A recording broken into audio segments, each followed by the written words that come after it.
¿Está usted seguro de estar verdaderamente listo para el arrebatamiento de la iglesia y el fin de los tiempos? ¿Qué tal si te dijera que miles de personas que hoy se hacen llamar cristianos, entre comillas, no estarán tristemente listos para irse con Cristo en el arrebatamiento? Y aunque hay muchas razones por las cuales alguien pudiera perderse esas profecías tan importantes, aunque visite una iglesia, hoy quiero hablarte acerca de una de las causas más peligrosas y a la vez ignorada por muchos, y en unos segundos voy a contarte cuál es esa causa tan importante, ese pecado oculto que muchos ignoran. Por favor, no ignores este mensaje, porque creo que es un mensaje de Dios, un mensaje de alerta de Dios para tu vida espiritual. En primer lugar, es importante saber que a la luz de la palabra, no todos los que se hacen llamar cristianos se van a ir en el arrebatamiento. Jesús enseñó en Mateo 24 que habría en el tiempo del fin un paralelismo entre dos grupos de personas, ya que dijo que uno sería tomado y el otro sería dejado. También es importante saber que Jesús alertó a su iglesia con un mensaje muy importante acerca de esto cuando dijo: velad pues en todo tiempo, orando que seáis tenidos por dignos de escapar de todas estas cosas que vendrán y de estar en pie delante del Hijo del Hombre. Si Cristo dijo que debemos orar, que seamos tenidos por dignos de escapar, es porque habría peligro de que muchos se desviaran en el tiempo del fin y no alcanzaran esa promesa, ese evento tan poderoso que será el arrebatamiento de la iglesia, por lo cual esto es cosa seria. Pero la gran pregunta sería: ¿por qué alguien se pudiera perder ese evento tan importante aunque esté yendo a una iglesia?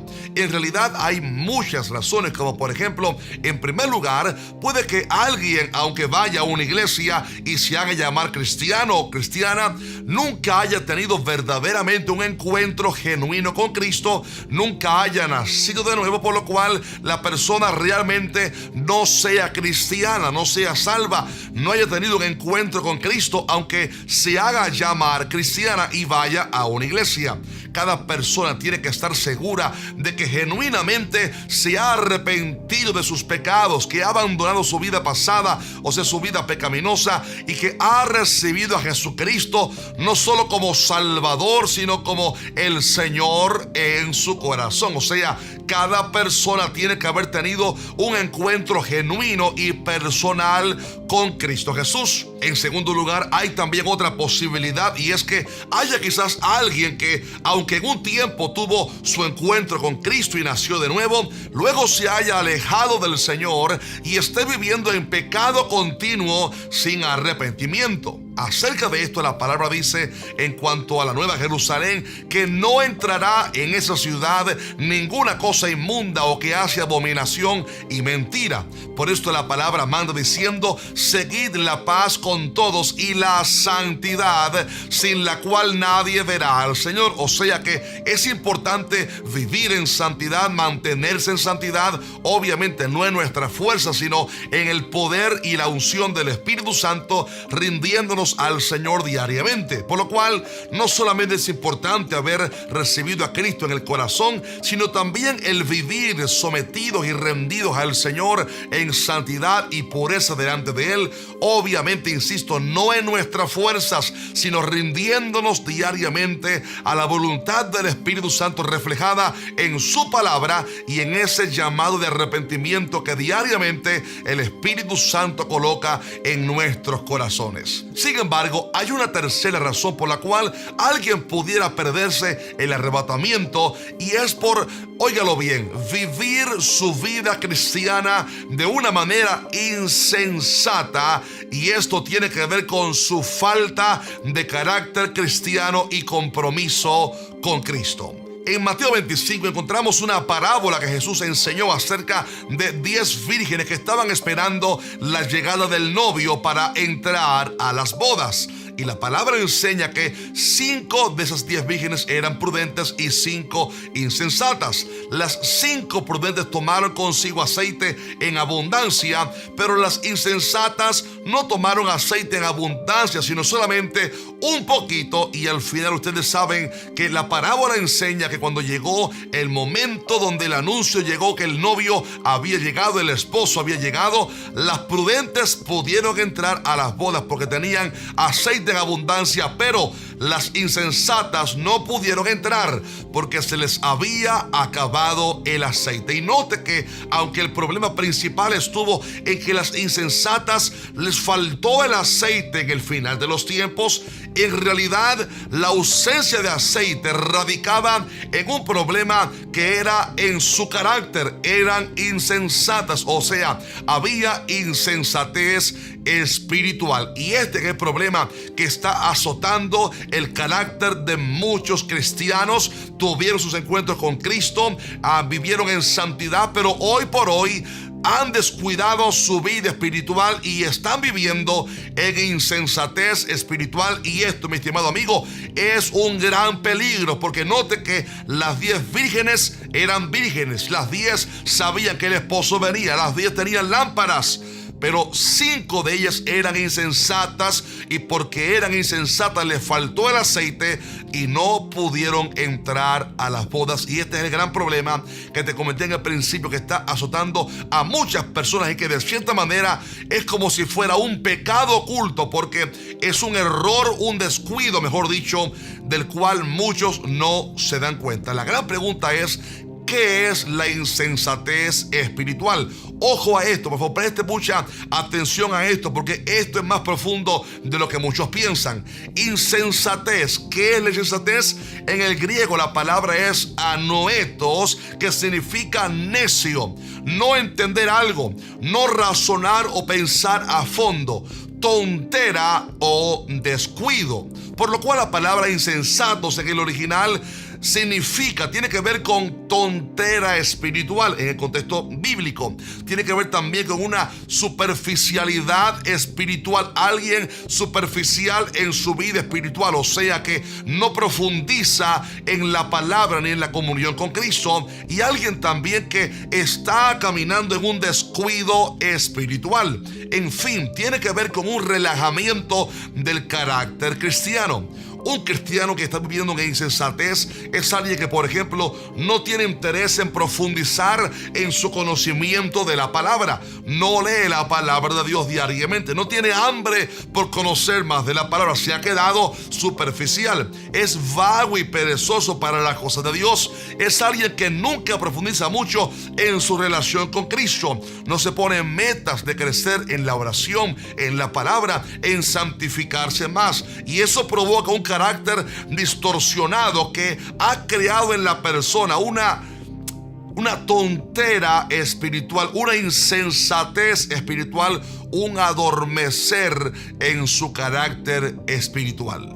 Ahora usted entenderá mejor por qué razón Cristo le llamó insensatas a aquellas 5 vírgenes insensatas, las que no buscaron aceite suficiente, porque no tenían pasión por tener aceite en abundancia. El aceite en la Biblia representa a la unción del Espíritu Santo, la comunión, o sea, eran descuidadas en su carácter cristiano, por decirlo así, por lo cual no buscaban lo suficiente. No oraban lo suficiente, no leían la palabra lo suficiente, se habían descuidado en su carácter y tenían lámparas, pero les había bastado con eso, o sea, se habían conformado con ser cristianos, tener lámpara, pero no se habían apasionado por el Espíritu Santo, no se habían apasionado por crecer en su vida de oración, en crecer más en el conocimiento de la palabra, en crecer, en parecerse cada día más a Cristo. Y esto nos deja con un mensaje de alerta en este tiempo final, estimada iglesia. ¿Cómo está viviendo usted su vida espiritual? El crecimiento espiritual y la santificación o la llenura del Espíritu Santo no es algo que se hace en nuestra fuerza humana, no, es una obra que hace el Espíritu Santo en su gracia. Sin embargo, ese crecimiento y esa obra solo ocurre en cristianos que diariamente e intencionalmente se rinden al Espíritu Santo, se rinden al trato del Espíritu Santo de Dios. Es por eso que la palabra manda a no vivir conforme a la carne, sino conforme al Espíritu. O sea, todo el poder y la unción está en la persona del Espíritu Santo que vive dentro de mí, de ti, dentro de cada creyente. Pero para que Él obre hay que rendirse ante Él, hay que vivir la vida cristiana de una manera intencional, rindiéndonos diariamente al Espíritu Santo. O sea, leyendo la palabra, teniendo hambre por la palabra, orando cada día más, buscando al Señor de corazón, pidiéndole: Señor, quiero que me cambies, que me transformes. Señor, quiero parecerme más a Cristo. Espíritu Santo, cámbiame, transfórmame, cambia mi carácter. Quiero parecerme más a Cristo. Ayúdame a crecer en mi vida espiritual. Cristo viene por una iglesia gloriosa, una iglesia sin mancha ni arruga, una iglesia avivada y llena del poder del Espíritu Santo. Por lo cual, mi estimado hermano, si usted siente que ha estado viviendo en insensatez espiritual, o sea, descuidado en su vida espiritual, mi intención con este video no es acusarte, porque todos somos dependientes del Espíritu Santo, somos en nuestras fuerzas débiles y necesitamos diariamente del Espíritu Santo. Pero sí quiero en el nombre de Jesucristo decirte: levántate en el nombre de Jesucristo, pídele perdón a Dios, arregla aquellas cosas en tu vida espiritual que quizás estén muriendo, que estén cesando. Aviva tu vida espiritual, clama al Señor y pídele al Espíritu Santo que te avive. La palabra dice: por lo cual te aconsejo que avives el fuego del don de Dios que está en ti por la imposición de mis manos. Esto lo dijo Pablo a Timoteo y es un mensaje rema del Señor para nosotros. Es momento de avivarnos y despertar. Ahí mismo levanta tus manos, voy a clamar al Señor ahora. Padre, en el nombre de Jesucristo te pido que nos ayudes como Cristo mandó en su palabra, en tu palabra, Señor, a que oremos, que seamos tenidos por dignos de escapar y de estar de pie delante del Hijo del Hombre. Padre, ayúdanos, avívanos, despierta a los que duermen. Y te pedimos, Padre, en el nombre de Jesucristo, que nos ayudes a permanecer firmes en Cristo, con aceite en las lámparas y siendo prudentes en este tiempo final. Avívanos, Espíritu Santo. Padre, gracias, y que cada uno de nosotros podamos alcanzar la patria celestial y que podamos irnos con Cristo Jesús para el cielo en el día del arrebatamiento de la iglesia. Gracias, Padre, en el nombre de Jesucristo. Amén. Declaro en fe, en el nombre de Jesucristo, que ninguno de nosotros nos quedaremos en la gran tribulación, sino que nos iremos en el arrebatamiento con Cristo Jesús para el cielo cuando sea ese día glorioso. Porque tú y yo, nosotros no somos de los que retroceden para perdición, sino de los que tienen fe para preservación del alma. Si lo crees conmigo, pon un fuerte amén en los comentarios y déjanos por favor un fuerte like a este video. Si quieres aprender más acerca de las profecías del fin, tenemos nuestros dos libros: Apocalipsis, que dice la Biblia acerca de la profecía del fin, y también Israel, el reloj profético de Dios. Adquiérelos en Amazon o en buscalibre.com, y si los quieres con un cariño, una dedicatoria, o sea, una firma de parte nuestra, búscalo en nuestra página web, que dice la Biblia.tv. Un abrazo grande, recuérdalo, Maranata, Cristo viene muy pronto. Amén.